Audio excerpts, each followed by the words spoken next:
아유, 여러분 한 분 한 분 고맙습니다.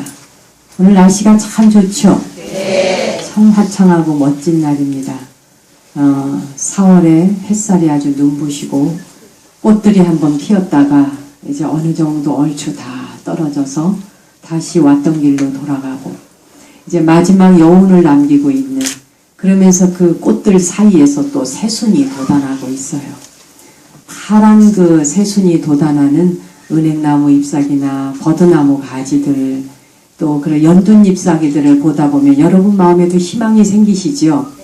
이렇게 아름다운 계절에 부처님께서 오시고 또 정수선언 개원법회가 이런 아름다운 계절에 있다는 것 또한 축복입니다. 아까 그 사회를 보시던 우리 도반 스님이 정말 그 일목요연하게 지나온 2년간의 시간들을 간단하면서도 함축적으로 잘 담아서 이야기를 해주셨는데, 제가 보아도 정수선언 우리 정수 스님은 참 열심히 살고, 참 정각사에 있을 적에 이렇게 열심히 사는 모습을 제가 못 봤었거든요. 그래가지고 못 봤지? 아이고. 그리고 또 본인이 인정을 해요. 제가 그 불교 TV에다가 이 정수선언 개원법회 안내를 한 번도 못했어요. 이번에는 그냥 불교 TV가 개국 20주년을 맞이해서 자기네 홍보하기 바빠가지고 남의 홍보를 하나도 안 받아. 그리고 일단은 전화번호를 홍보를 못하게 돼 있어요. 그게 방송법에 걸리게 돼 있어요. 근데 법에 걸리거나 말거나 내가 여태까지 했거든. 전화번호를 하게 되면 심의에 걸리게 돼 있어요. 근데 제가 정수선언 전화번호, 우리 정수 스님 핸드폰 번호를 막 왕창왕창 가르쳐줬거든. 그냥 담당 PD가 자르질 못했죠. 스님이 해놓은 말 잘랐다가 지가 무슨 또 죽을 먹을지 모르니까. 그런데 이제 올해는 자기네 그 공개 행사 때문에 워낙 앞뒤 없이 바빠가지고 자기네 거 하루 종일 24시간 풀가동 홍보하기도 바쁜 거예요. 그래서 제가 뭐 여기 개국 기념 있습니다. 법회 있습니다. 이렇게 알릴 요번에 그 겨를이 없이 이렇게 왔어요. 근데 와서 보니까 안 알리길 잘했다 싶은 생각을 하면서 제가 저 현관을 들어섰어요. 딱 알맞은 분들이 이 법당에 딱 알맞게 열의 응량기라, 부처님이 공양 드시는 그릇을 응량기라 그래. 바로 여러분도 밥그릇이 있죠? 사람마다 다 저마다 밥 먹는 밥그릇이 있어요. 근데 부처님께서 거기에 응량기에, 그 응량기라고 하는 곳은 가장 알맞은 양의 음식을 담으라 그랬거든. 모자라도 안 되고 넘쳐도 안 돼. 그죠? 그런데 지금 와서 보니까 개국 2주년이 모자라지도 넘치지도 않아. 딱 좋아. 그러니까 이 오신 분들에게 있어서도 행복감이 오죠. 일단은 여백이 조금 있어야 약간의 공간과 움직이는 공간이 있을 때 뭐 벅적대는 것도 좋지만 야단법석처럼 사람이 막 벅적거려서 입추의 여지가 없이 빡빡한 것도 좋지만, 또 이런 큰 행사 때는 아는 분은 다 알아. 올 사람은 다 온다는 얘기예요. 오라 마라 소리 안 해도 오실 분들은 다 알아서 오시거든. 어차피 올 사람이 다 온 거예요. 그러니까 정수 스님은 여기 오늘 오신 분들 얼굴, 인물을 다 잘 익혀놔야 돼요. 이분들이 이제 스님하고 평생을 함께 가줄 분들인 거예요. 그래서 사람은 많이 왔다가 많이 간다 그래갖고 꼭 좋은 게 아니에요. 밀물처럼 왔다가 썰물처럼 간다 그래서 그거 다 인연도 아니고, 정말 올 사람들은 알아서 먼 길 타박하지 않고 또 뭐 거리 시간 타박하지 않고 오고 싶은 분들은 또 다 오는 것이 그 행사를 빛내줘요. 오늘 여기 계시는 여러분들이 다 진심으로 오늘 정수선언 개국 2주년을 진심으로 기념할 분들이 와서 앉아 계시기 때문에 얼굴 빛도 다르고 참 아름답고, 더구나 와서 보니 등도 어쩜 이렇게 귀엽고 앙증맞은지 그냥 사탕처럼 똑똑 따먹었으면 좋겠어. 전부. 그쵸? 네. 사탕 마냥 이쁘게도 생겼고, 그리고 이렇게 정수 스님이 재주가 있고 잘하는지 몰라서 정각셋은 한 번도 보여준 적이 없어. 그쵸? 변명하지 말고. 오늘은 후되게 혼나야 되는. 근데 이제 얼마 전에 저보고 그래요. 정수 스님이, 형님 이제 제가 우리 은사 스님 챙기는 걸 보고 제가 이제 밖에 있으나 안에 들어오나 밖으로 가나 이렇게 뭐 일을 하면서도 계속 그 스님을 생각하는 마음을 놓치지 않거든요. 언제 어디에 가 있어? 전국 방방곡곡을 다녀도 항상 머릿속에는 스님 내가 가서 배웠을 적에 뭐 스님 잡수실 때 뭐가 불편하더라.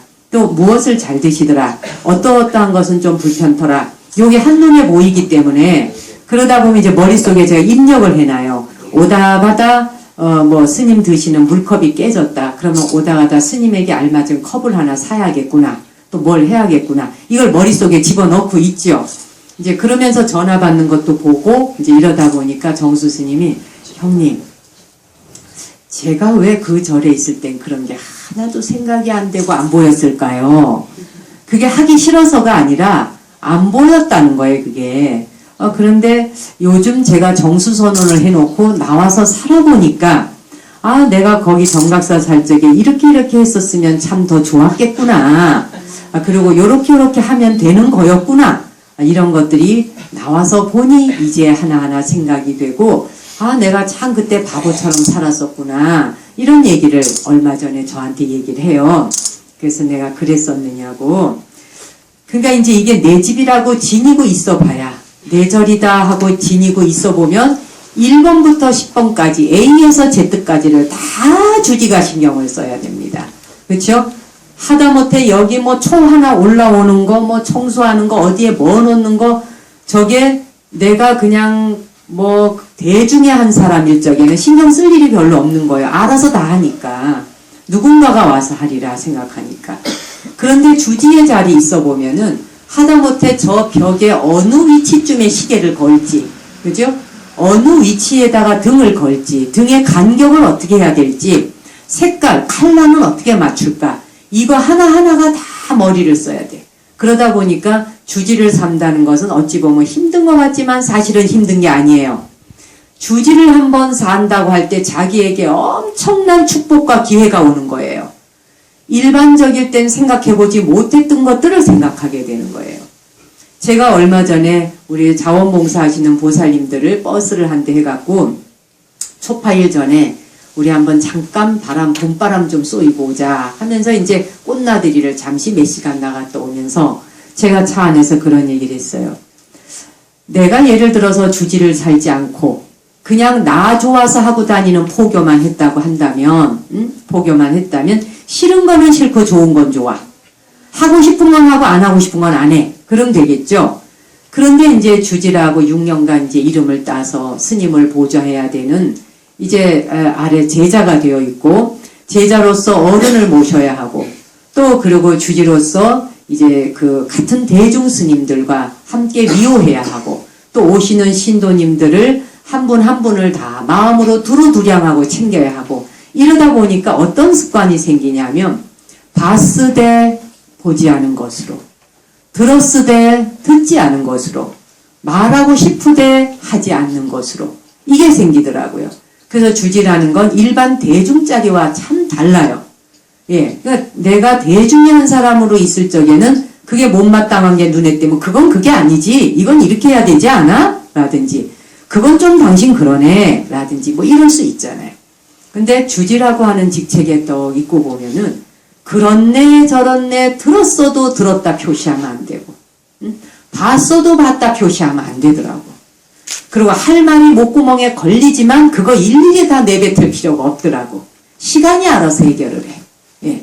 그래서 이게 뭐냐면은 일단은 출가한 스님이 되면 주지를 한번 살아봐야 돼.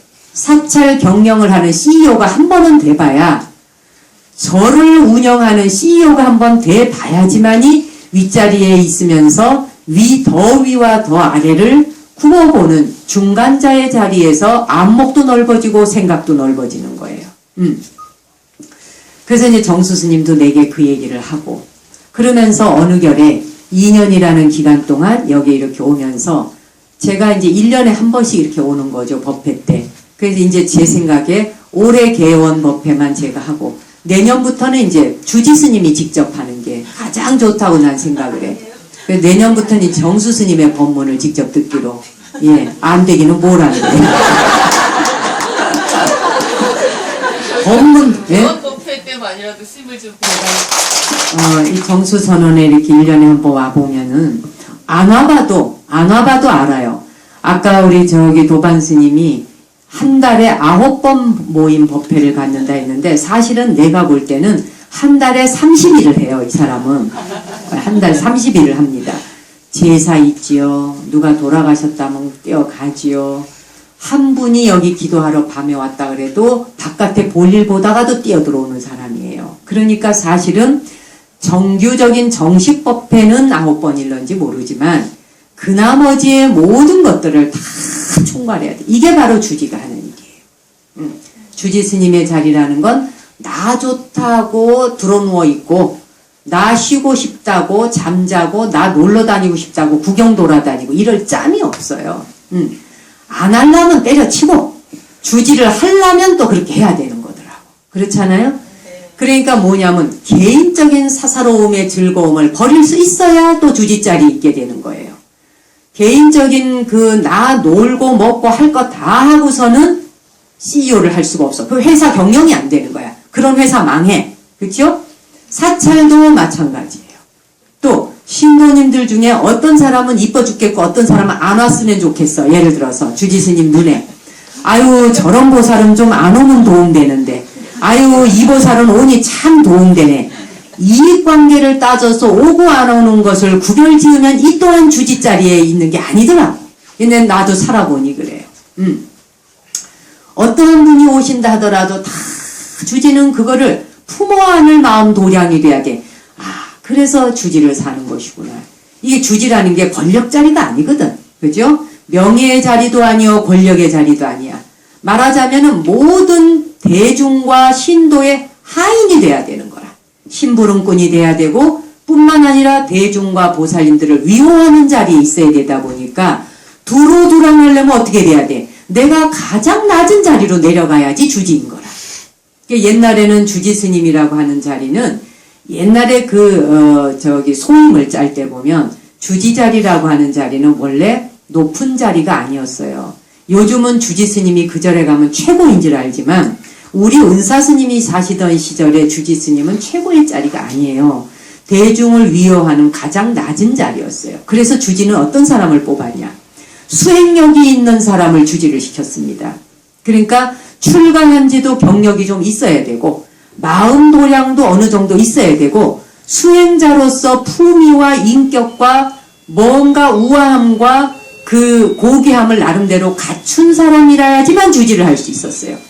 그래야 행자가 갓 들어오면 갓 들어온 행자도 주지 스님 품 안에서 배워야 되거든. 금방 들어온 323인인도 금방 들어온 사람도 주지 스님한테 배워야 하거든. 이러다 보니까 주지가 어떤 자리여야 되겠어요?